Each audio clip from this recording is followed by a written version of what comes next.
আছেন, থাকেন কাউন্সিলর হিসেবে, কিন্তু আমার মনে হয় যে আপনি সাধারণ মানুষের কাছে আরো বেশি থাকেন একজন আওয়ামী লীগের মানবিক নেতা হিসেবে। আজকে কি করছেন?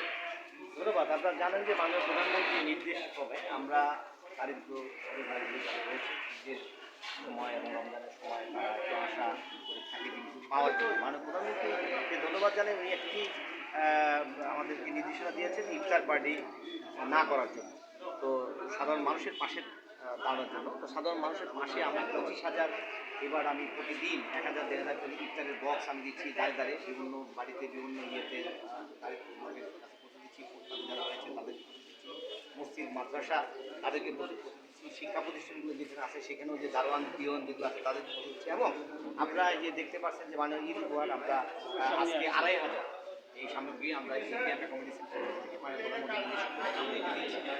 এতে মানে আমি প্রধানমন্ত্রীকে ধন্যবাদ জানাই যে ইফতার পার্টিটা উনি না করার নির্দেশনা দিয়েছেন, এই জন্য আমরা ধন্যবাদ জানাবো যে আমরা একটা সিদ্ধান্ত নিয়েছেন এবং সাধারণ মানুষ তার দাঁড়ে দাঁড়িয়ে পৌঁছে যাচ্ছে।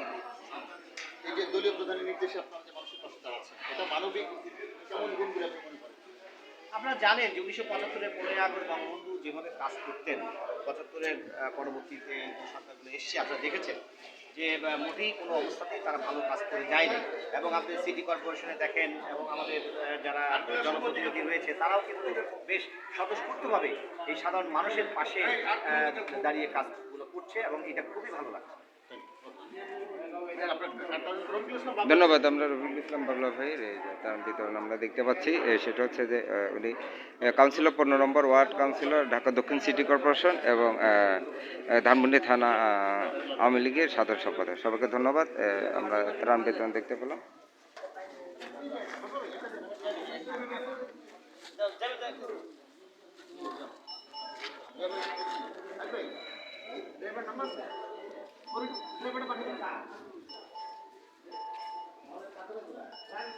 ঈদ উপহার আমরা দেখতে পাচ্ছি রফিকুল ইসলাম বাবলা ভাই ঈদ উপহার।